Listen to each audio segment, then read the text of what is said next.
오늘 말씀이 지난주하고 조금 연결이 되기 때문에 지난주에 어떤 내용이 있었는지를 또 잠시 살피고 또 오늘 말씀으로 이어가도록 하겠습니다.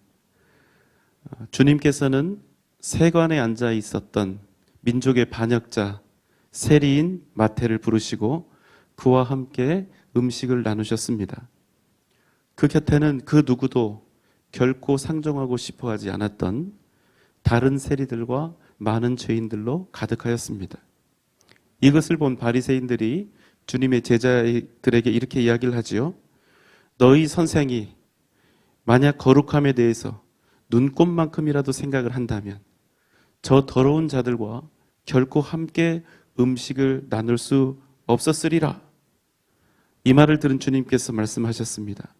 건강한 자에게는 의사가 쓸데없고 오직 병든 자에게 쓸데가 있느니라. 너희는 가서 배우라.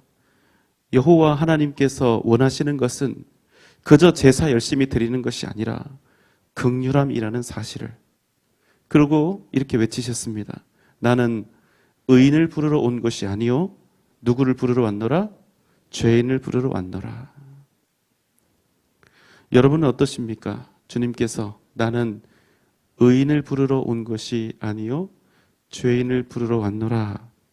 주님이 말씀하시는 이 구절을 들으면 여러분의 마음은 어떠십니까? 이 말씀을 듣고 그저 감사하다. 그저 정말 다행이다. 이런 안도와 기쁨의 그런 함성이 이 마음속 깊은 곳에서 이렇게 터져 나오십니까? 아니면 의인이 아니라 죄인을 부르러 왔다는 이 주님의 이야기를 들을 때마다 나도 모르게 이건 뭔가 불합리하고 불공평하고 정의롭지 못하다는 그런 마음이 드십니까? 아버지에게 유산을 요구해서 자기 재산을 다 받아낸 탕자는 멀리 아버지의 간섭이 없는 먼 외국으로 도망치듯 떠나가서 온갖 음행과 향락을 즐기는 가운데 아버지가 평생 이룬 재산을 다 탕진해 버립니다.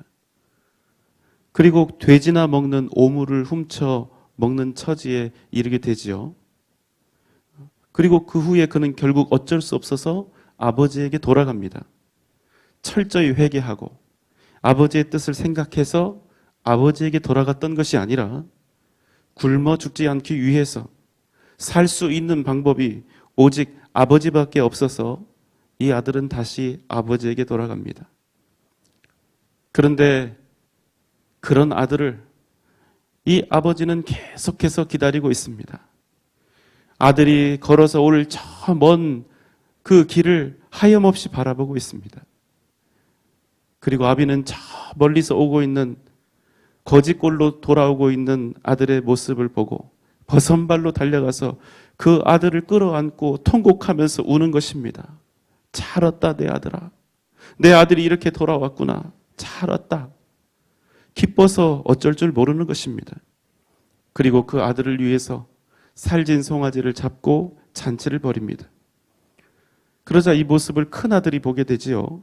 누가복음 15장 28절로 30절의 말씀입니다.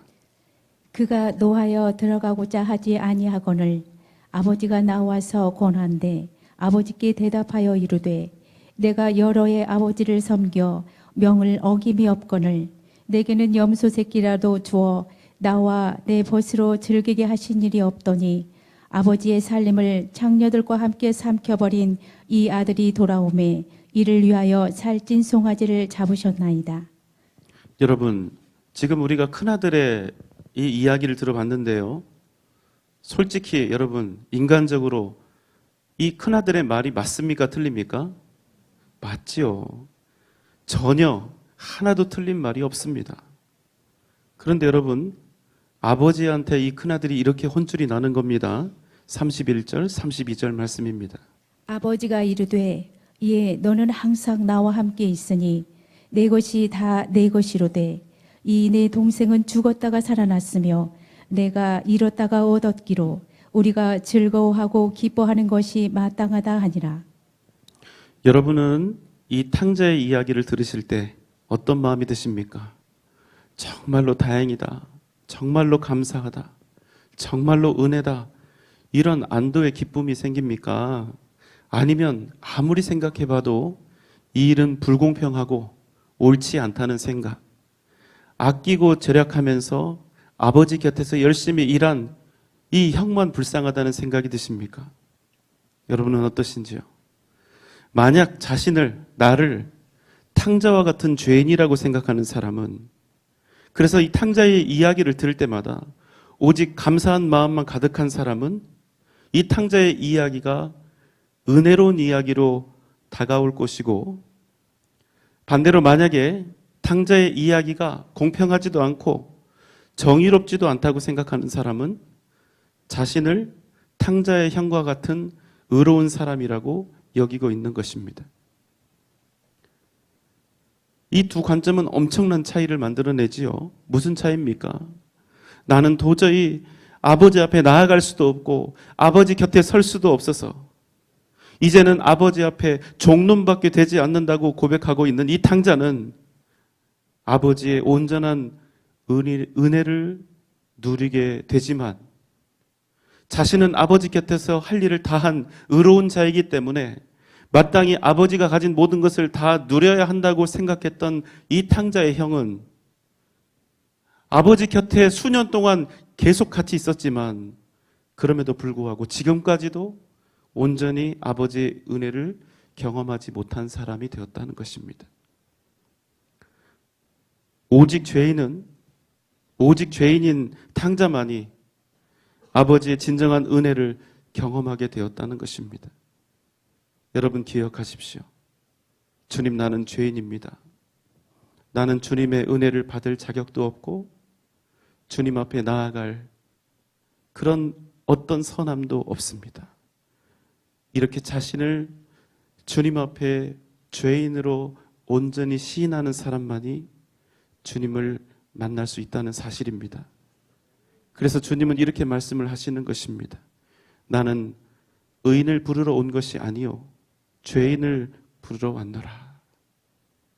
주님께서 지금 이 이야기를, 나는 의인을 부르러 온 것이 아니라 죄인을 부르러 왔노라, 이 말씀을 하시면서 세리와 많은 사람들에게 손가락질 당하던 이 죄인들과 식사를 하고 있는 그 식탁의 자리, 바로 그때 또 하나의 의로움에 관한 의식 논쟁이 벌어지게 되는데, 그게 바로 오늘 말씀입니다. 14절의 말씀입니다. 그때에 요한의 제자들이 예수께 나와 이르되 우리와 바리새인들은 금식하는데 어찌하여 당신의 제자들은 금식하지 아니하나이까? 여러분, 오늘 말씀이 상당히 흥미로운 부분은 뭐냐면, 보통 이런 시비는 바리새인하고 먼 기관이 걸죠. 예, 서기관이 걸죠. 그런데 오늘 이 질문을 하고 있는 사람은 세례 요한의 제자들이라는 것입니다. 뭐라고 합니까? 세례 요한의 제자들이 우리와 바리새인들은 금식을 하는데 왜 당신의 제자들은 금식을 하지 않는 것입니까? 이렇게 시비를 거는 거죠. 여러분, 이 질문으로 우리가 한 가지 사실을 알 수 있습니다.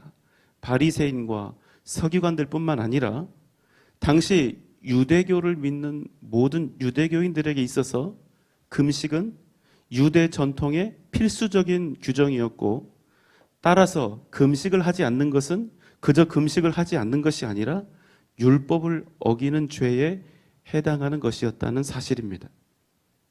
그런데 여러분, 도대체 금식이 무엇이기에 이렇게 유대교의 전통이 되어서 금식을 하지 않으면 죄인 취급까지 이렇게 받게 되었을까요? 우리는 흔히 금식을 음식을 먹지 않는 것이라고 이렇게 단순히 생각을 합니다. 금식 기도는 뭡니까? 밥 먹지 않고 기도하는 것, 이렇게 생각을 합니다. 그래서 여러분, 우리는 금식 기도를 하게 되면 초점을 어디에 둡니까? 여러분 한번 생각해 보세요. 금식하려고 기도합니까? 기도하려고 금식합니까? 기도하려고 금식하죠. 너무나 잘 아시는 내용이고 당연한 얘기입니다. 그런데 여러분, 큰 마음을 먹고 여러분이 금식 기도를 시작한다고 생각을 해보세요. 그리고 금식 기도한 지 며칠 됐다고 한번 생각을 해보세요. 여러분, 과연 금식 기도를 며칠 한 사람이 금식 기도, 그 기도 자체에 초점을 둘까요? 아니면 하나님, 제가 이렇게 며칠을 굶었습니다. 제가 이렇게 고생을 하면서 하나님께 내가 얻고 싶은 기도의 제목을 가지고 기도하고 있습니다. 저 지금 굶고 있습니다. 똑바로 보세요. 여러분, 금식 기도를 하다 보면 기도에 초점이 둘까요? 기도에 초점을 두게 되기가 쉬울까요? 아니면 금식에 초점을 두기가 쉬울까요? 그렇죠. 이게 좀 웃기는 일입니다. 마치 금식하려고 기도하는 사람이 돼버린 것처럼. 성경에서 말씀하는 금식은 음식을 먹지 않는 것, 곡기를 끊는 것보다 훨씬 더 중요하고 큰 의미를 갖습니다. 우리는 보통 금식의 초점을 음식 먹지 않는 행동에 두는데요. 사실 이 금식의 초점은 단지 음식을 먹지 않는 행위나 상태에 있지 않다는 것입니다. 여러분, 아무리 금식을 하고 아무리 오랫동안 열렬히 금식 기도를 해도 금식에 임하고 있는 그 사람의 마음 자세와 반드시 금식을 해야만 하는 정당한 그 금식의 이유에서 그 사람이 벗어나 있다면 그 사람이 하고 있는 그 금식은 그냥 밥 굶는 거죠. 더 이상 아무런 의미가 없다는 것입니다. 성경에서 말씀하는 금식은 일반적으로 경건한 신앙의 표현으로 받아들여집니다. 성경에서 어떤 경우에 금식을 했는지를 살펴보면 우리가 어떤 경우에 우리도 금식을 해야 되는지 우리가 그 실마리를 찾을 수가 있겠죠. 항상 여러분, 제가 말씀드리지만 궁금한 것이 있으면 성경으로 돌아가는 것입니다. 자, 성경에서 금식 기도를 했던 그 첫 번째 이유는, 금식이 가장 필요한 첫 번째 이유는 뭐냐? 죄로 말미암아서 하나님 앞에 회개할 때입니다. 우리는 보통 금식 기도를 언제 합니까? 내가 얻어내고 싶은 것이 있을 때, 떼쓰고 싶은 것이 있을 때, 너무너무 간절한 소원이 있을 때 우리가 주로 금식을 합니다만, 여러분, 금식이 가장 필요한 때는, 금식이 가장 필요한 기도 제목은 하나님 앞에서 회개할 때입니다. 우리의 낮아짐과 겸손이 가장 필요한 순간이 바로 하나님 앞에 내 죄를 인하여, 그래서 나의 이 절망적인 상황을 인해서 주님이 아니면 내게 소망이 없다는 그 사실 때문에 주님 앞에 엎드려 기도할 때 바로 금식이 가장 필요하다는 것입니다. 여러분, 한번 각자를 한번 되돌아보시겠어요? 철저하게, 처절하게 회개하기 위해서 여러분 금식하며 기도해 보신 적 있습니까? 흔하지 않은 일이죠. 여러분 기억하십시오. 금식이 가장 필요한 이유는 바로 주님 앞에서 우리의 죄를 회개할 때입니다. 진정한 기도의 응답은 이 낮아짐과 겸손이 바탕이 된 회개의 기도를 통해서 시작된다는 사실을 여러분 꼭 기억하시기 바랍니다. 두 번째 금식 기도는 언제 하느냐? 한없는 슬픔에서 비롯이 됩니다. 느헤미야 1장 1절로 5절 말씀입니다. 하가랴의 아들 느헤미야의 말이라. 내가 수상궁에 있는데 남아있는 유다와 예루살렘 사람들의 형편을 물은즉 그들이 내게 이르되 사로잡힘을 면하고 남아있는 자들이 그 지방 거기에서 큰 환난을 당하고 능욕을 받으며 예루살렘 성은 허물어지고 성문들은 불탔다 하는지라. 내가 이 말을 듣고 앉아서 울고 수일 동안 슬퍼하며 하늘의 하나님 앞에 금식하며 기도하여 이르되 긍휼을 베푸시는 주여 간구하나이다. 느헤미야가 페르시아의 수산궁에 있을 때 형제들로부터 자신의 고향, 민족의 고향인 예루살렘에 관한 소식을 듣게 된 것입니다. 그곳에 남아있는 자들이 큰 환난과 능욕을 당하고 있고 예루살렘 성은 무너졌고 성문은 불에 탔다는 소식이었습니다.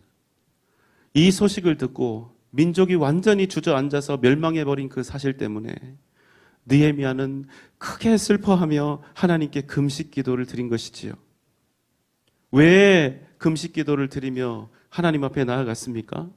이 세상 그 누구에게도 이 슬픔을 표현할 길이 없어서 이 세상 그 무엇으로도 이 슬픔, 이 일에 대해서 위로를 받을 수 없었기 때문에 그는 하나님 앞에서 죽는 심정으로 자신의 슬픔을 토하며 금식하며 하나님 앞에 엎드렸던 것입니다. 세 번째는 너무나 절박하고 간절한 기도가 필요할 때 금식하며 기도했습니다. 사무엘하 12장 15절로 17절 말씀입니다. 나단이 자기 집으로 돌아가니라. 우리아의 아내가 다윗에게 낳은 아이를 여호와께서 치심에 심히 앓는지라. 다윗이 그 아이를 위하여 하나님께 간구하되 다윗이 금식하고 안에서 들어가서 밤새도록 땅에 엎드렸으니 그 집의 늙은 자들이 그 곁에 서서 다윗을 땅에서 일으키려 하되 왕이 듣지 아니하고 그들과 더불어 먹지도 아니하더라. 다윗은 자신을 정말 사랑했던 충복 우리아를 죽이고 그의 아내 바세바를 빼앗았습니다. 아주 더러운 죄를 지은 것이지요. 그리고 바세바와의 사이에서 아들을 하나 낳게 됩니다. 그런데 하나님 보시기에 이 두 사람의 행태가 너무나 악했기 때문에 하나님께서는 그 아들을 쳐서 심히 앓게 하셨습니다. 이에 다윗은 그 아들을 살리기 위해서 금식하며 기도를 한 것입니다. 그럼 여러분, 금식하면서 정말 열렬히 기도했는데 그 결과가 어떻게 되었을까요? 이 아들이 얼마 후에 죽게 됩니다. 여러분, 여기서 우리가 한 가지 알 수 있는 사실은 금식 기도해도 안 되는 건 안 된다는 것입니다. 아무리 금식하며 기도해도, 아무리 필승 각오를 가지고 열정적으로 기도해도, 내가 이번에 굶어 죽는 한이 있더라도 내가 하나님께 이것만은 꼭 응답받고 받아내겠다 하여도 결국에는 오직 하나님의 뜻만이 드러난다는 사실입니다. 그것이 우리 입장에서 너무나 싫고 너무나 두렵고 너무나 아픈 일이죠. 그러나 여러분, 그래도 우리가 인정을 해야 합니다. 지금은 아프고 괴롭고 큰 상처가 된다 할지라도 하나님의 뜻이 우리를 통하여 이루어지고 나타나는 것이 진정 우리에게 복이 된다는 사실입니다. 여러분 믿습니까? 그러니까 여러분, 내 욕심 채우려고 내가 원하는 것 이루어 보겠다고 무조건 하나님 뜻에 맞지도 않는 기도 제목을 가지고 금식하면서 기도하는 것은 여러분 별 소용이 없다는 것입니다. 그리고 한 가지가 더 있는데요. 금식하며 기도할 때 하나님 앞에서 사명을 감당하고 믿음의 결단을 할 때 금식을 했던 예가 성경에 나옵니다.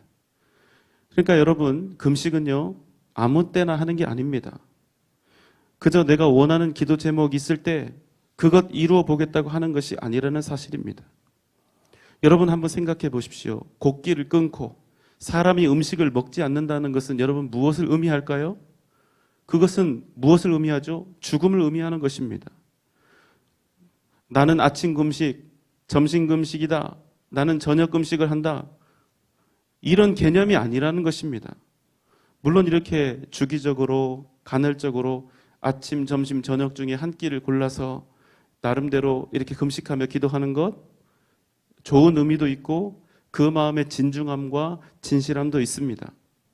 그러나 여러분, 그럼에도 불구하고 한 가지는 분명합니다. 금식은 원래 그런 것이 아닙니다. 금식은 목숨 걸고 하는 것입니다. 목숨 걸지 않고 하는 금식이 어떻게 우리를 하나님 앞에서 낮아지게 할 수 있습니까?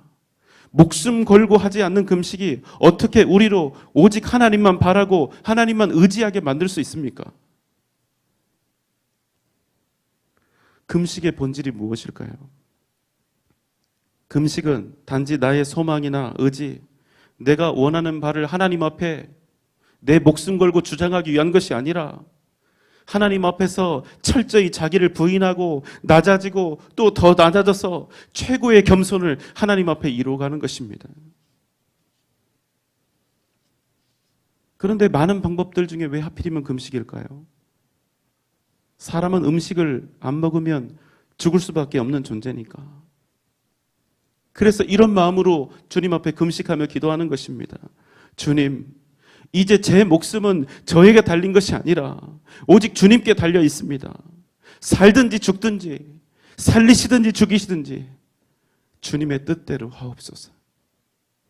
하나님 밖에는, 이제 하나님 외에는 나에게는 어떠한 소망도 어떠한 구원도 없습니다.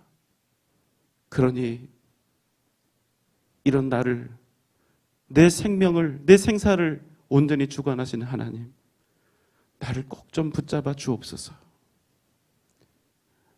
이렇게 오직 하나님만을 의지하는 인생의 마지막 간절한 그 외침으로 주님 앞에 하는 것이 바로 금식인 것입니다. 여러분 잊지 마십시오. 내가 사생 결단으로 내가 원하는 것을, 내가 바라고 소원하는 것을 반드시 하나님께 받아내고야 말겠다. 만약 이런 마음이라면 금식기도 안 하시는 것이 좋습니다. 이런 금식기도는 오직 고통만 불러올 뿐이고 자신의 목숨만 위태롭게 하는 일이 될 것이기 때문이죠. 14절 말씀에 요한의 제자들은 우리와 바리새인들은 다 금식하는데, 우리와 바리새인들은 지금 이렇게 금식하고 있는데 이렇게 이야기를 하죠. 이 뜻은 뭐냐면 지금 이 말을 하고 있는 그날 주님이 세리의 집에서 세리와 이 더러운 죄인들과 함께 음식을 나누고 있는 그날이 바로 율법에 따라서 금식하는 금식일이었다는 사실입니다. 당시 사람들은 일주일에 2번씩 금식하는 것을 규례로 정했으며 얼마나 많이 여러 번 오랫동안 금식하고 있는가, 이것으로 자신들의 경건과 신앙이 어떠한지를 자랑하는 척도로 삼았습니다. 요한의 제자들도 전통에 따라서 금식을 했습니다. 또 금욕적인 삶을 살았습니다. 더군다나 자신들의 스승인 요한이 지금 옥에 갇혀 있는 상황이었습니다. 그런데 예수님과 그의 제자들이 더러운 죄인들과 함께 어울려 이 중요한 이 금식일에 함께 먹고 마셨다는 것입니다. 여러분, 그러니까 화가 나지 않겠습니까? 이들의 질문 앞에 주님께서 대답하십니다. 15절의 말씀입니다. 예수께서 그들에게 이르시되 혼인집 손님들이 신랑과 함께 있을 동안에 슬퍼할 수 있느냐?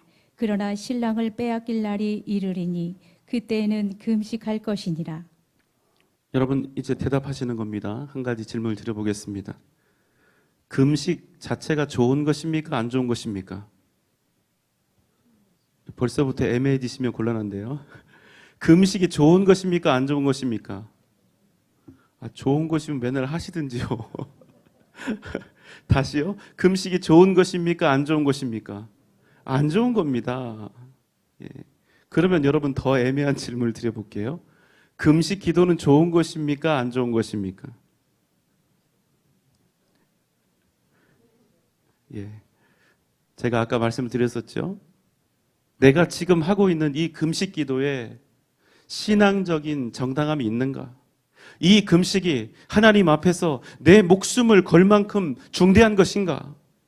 이 금식은 온전히 하나님의 뜻을 구하고 그 뜻대로 순종하며 하나님이 주시는 그 뜻을 무조건 아멘으로 순종하기 위한 금식 기도인가? 아니면 내게 지금 벌어진 이 흉한 일들을 무당 굿하듯이 해서 없애고 길한 것들로 그저 바꾸기 위함인가? 나는 진정으로 이 금식 기도를 통하여 더욱 낮아지고 하나님 앞에서 겸손해져서 나를 부인하는 수준까지, 그래서 주님께서 내게 주시는 그 십자가라면 그 십자가마저도 기꺼이 짊어질 헌신과 충성을 위하여 지금 이 금식 기도를 드리고 있는가? 여러분, 제가 지금 말씀드린 여기서 하나라도 어긋나면 금식 기도 하시는 것 신중하시기 바랍니다. 그렇지 않으면 그저 밥 굶고 떼 쓰는 어린아이밖에 되지 않습니다. 주님은 비유를 통하여 말씀하셨습니다. 너희가 하는 금식은 그저 너희의 공로고 너희의 자랑이고 너희를 교만하게 만드는 그저 외식에 불과하다는 것입니다. 너희는 지금 이 세상을 구원하실 영광의 주, 구원의 주님이 오셨음에도 불구하고 너희를 신부 삼아서 하나님의 백성 되게 하실 구원의 신랑이 당도했음에도 불구하고 지금 그것을 기뻐하며 즐거워하고 있는 것이 아니라 오히려 금식이라는 거칠애를 지키기 위해서 구원을 주기 위해 오신 신랑을 내치고 있다는 것입니다. 도대체 너희는 지금 무엇을 위해서 금식하고 있는가?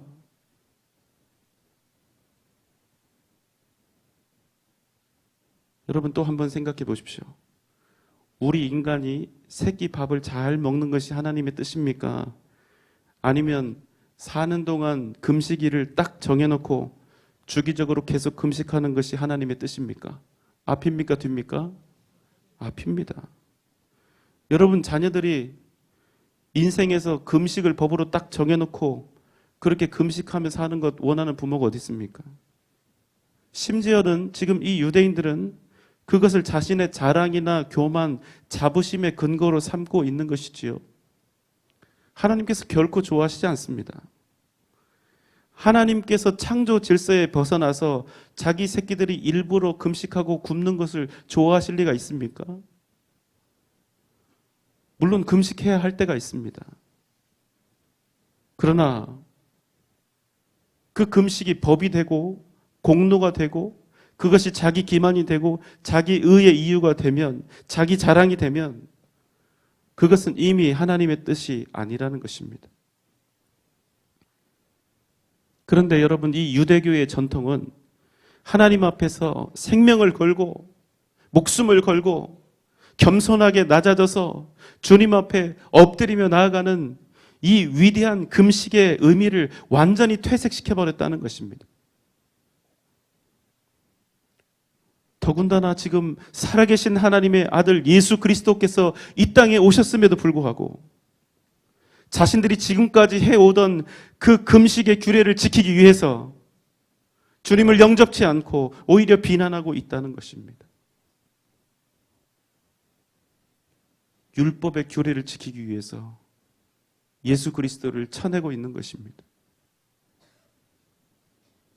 율법의 정신인 사랑, 금식의 정신인 낮아짐과 순종의 의미는 이미 다 쓰레기통에 다 쳐박아버린 후에요. 제가 이런 사람도 봤습니다. 내가 요즘에 입맛이 없다. 잘 됐다. 다이어트도 하고 기도도 해야지. 일석이조다. 뭐 하자는 겁니까 지금? 다이어트를 하든지 기도를 하든지 한 가지만 하십시오. 금식 기도는 다이어트를 위한 수단이 아닙니다.